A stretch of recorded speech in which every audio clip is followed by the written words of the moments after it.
un enorme placer. Rodolfo Santangelo, ¿cómo le va? ¿Qué dice? El gusto de escucharlo. Buenas tardes, ¿cómo anda? ¿Qué tal, Paulino? ¿Cómo andan? Bien, gracias. Perdón que lo rebauticé en la previa, Rodolfo, ¿qué está viendo? Porque el cepo, uno lo endurece, puede jugar un rato, pero no es eterno. Y en general las restricciones no saben dónde empiezan, nunca dónde terminan. Y en general se agravan con el paso del tiempo. ¿Qué está evaluando? ¿Qué está observando? Que la macro se impone. Lo que ocurrió ayer y lo que vino ocurriendo en las últimas semanas era cantado que veníamos con un mercado cambiario deficitario, más demanda que oferta tanto en el dólar de 100 pesos como en el de 180, el Banco Central vendiendo. En realidad pasó lo que ya había pasado el año pasado y nos salvó la Santa Soja, que con la suba de precios generó un primer semestre del año de holgura verdadero pero transitorio.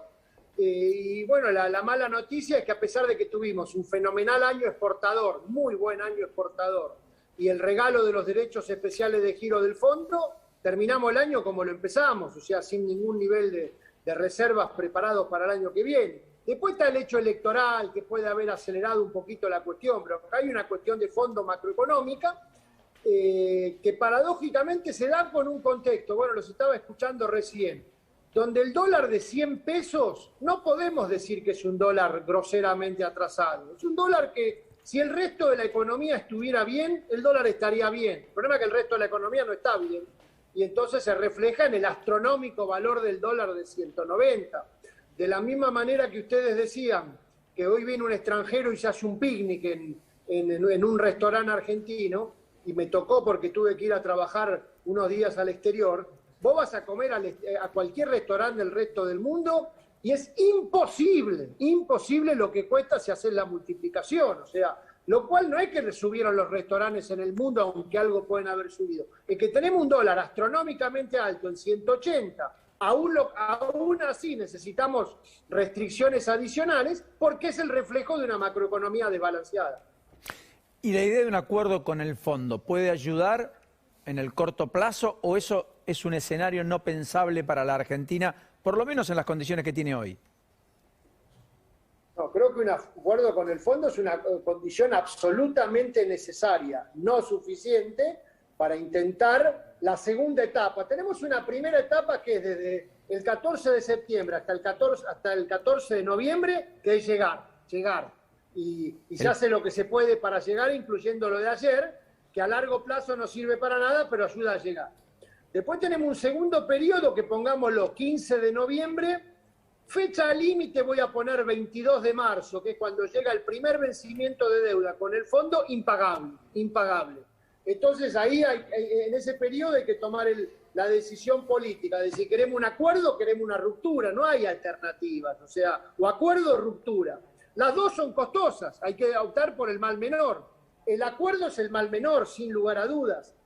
Ahora, el acuerdo requiere un conjunto de acuerdos, valga la redundancia, sobre la política económica, porque esto no es para arreglar con los bonistas que te pateo a los premios y no pasa nada. Acá con el fondo se arregla, aunque sea un conjunto mínimo de condiciones de política económica, donde los halcones del Fondo Monetario y los halcones del gobierno argentino van a tener que correrse de la negociación y que venga la gente moderada a un mínimo acuerdo que nos ayude a seguir en la pelea. No es para dar vuelta a las expectativas y cambiar el escenario, simplemente para evitar que se deteriore. ¿La inflación proyectada es una inflación cercana al 50% este año o la ve un poco por abajo? Sí, el año pasado los últimos 3 meses dieron tan altos que cuando entren los nuevos 3 meses probablemente más bajos, entonces la interanual baja. Ese pronóstico del ministro es agarrar la calculadora y poner los datos, eso es muy fácil de saber. Puede dar 47, 48, veremos el último número, pero más allá de si es 50, porque no va a dar más de 50, sino un poquito menos de 50, es altísimo. Una inflación revuelta, muy parecido a lo que te dije del dólar libre, consecuencia de los desbalances macroeconómicos, de erróneamente haber creído el año pasado que a la salida de la cuarentena y arreglada la deuda con los bonistas se solucionaban los problemas, y en realidad recrudecieron, o afloraron o se blanquearon. Claro, estaban bajo la alfombra, ahora quedaron evidenciados, digamos.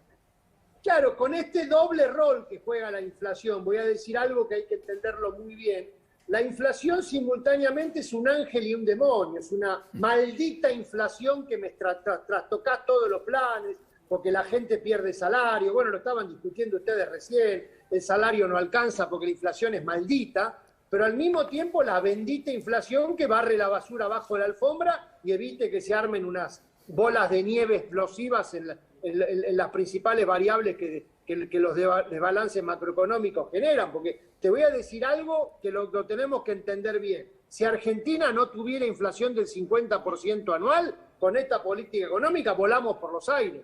Pero como la inflación esconde la basura bajo la alfombra, la vida continúa deteriorada. Bueno, es cierto, pero es un punto no menor. La recaudación aumentó el último mes 61%. ¿Por qué te imaginas? ¿A raíz de qué? Inflación, más rebote. Más un poquito de algunas otras cosas. ¿La soja en $450 alcanza para el veranito? Y está mejor que te des una tautología, está mejor que a 350, peor que a 550. Está muy justita, está muy justita.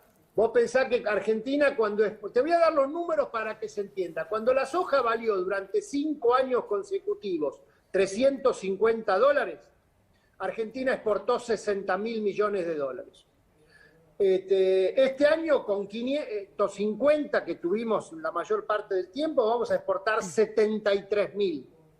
Bueno, con 450 va a ser muy difícil repetir el 73.000. Así que la respuesta es no alcanza para toda, porque encima la exportación es el único jugador que cambiariamente hablando patea para el arco contrario.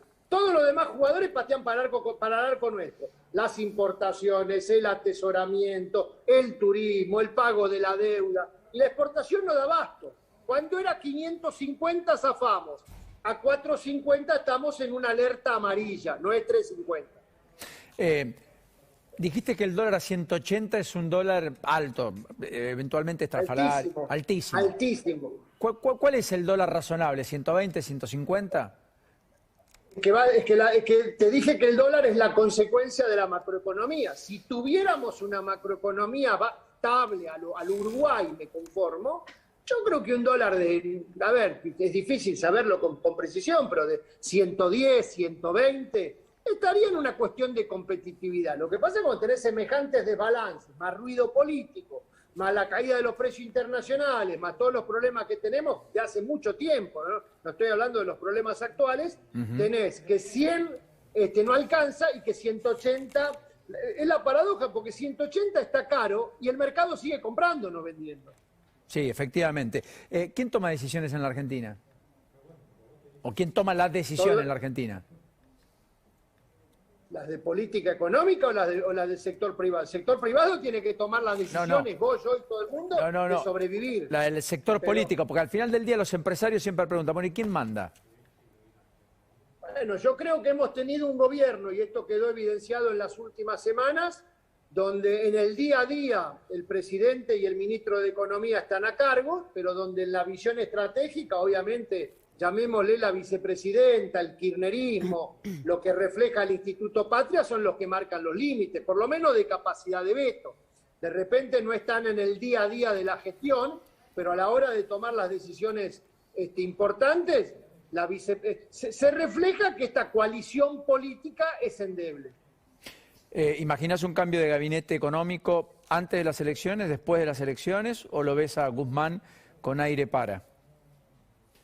No, antes de las elecciones imagino que no, porque encima falta muy poquito. Yo creo que si seguimos el hilván de lo que hablábamos antes y pensamos que hasta antes del 22 de marzo deberíamos tener un acuerdo con el fondo, yo vería como muy irresponsable cambiar al ministro de Economía ahora, porque es el que por lo menos ha tenido los Zooms y los diálogos y el intercambio de papeles. Ya está difícil la negociación con este ministro, con otro sería peor. O sea, imaginás después del 22 de marzo no lo sé. Correcto, pero imaginás que la última gran tarea de Guzmán sea el acuerdo con el fondo, o que eso lo refortalezca, lo revitalice, como sucedió con los bonistas allá por agosto-septiembre del año pasado. Mira, es la próxima más importante. La de los bonistas lo fortaleció, pero se perdió la oportunidad, porque claramente que apareció un ministro empoderado, creo que era la palabra que se usaba en aquel momento, y después la inflación lo barrió. Así que el acuerdo con el fondo va a dar el marco de política económica, de repente no tan tajante como fue con la administración anterior, y yo diría ahí, si es Guzmán o no Guzmán, no lo sé, está claro que es saber a qué nos comprometemos y sobre todo las medidas para ir cumpliendo, aunque más no sea en una proporción mínima. Después si es con Guzmán o no lo sé. Rodolfo, ¿qué imaginás en términos de sectores pujantes, si es que los va a haber? Intuyo que sí, siempre los hay, y sectores que van a estar muchísimo más complicados. Uno imagina que la construcción fue un refugio de valor y hoy tiene empleos directos en un nivel casi de prepandemia, digamos en blanco. El turismo, uno imagina...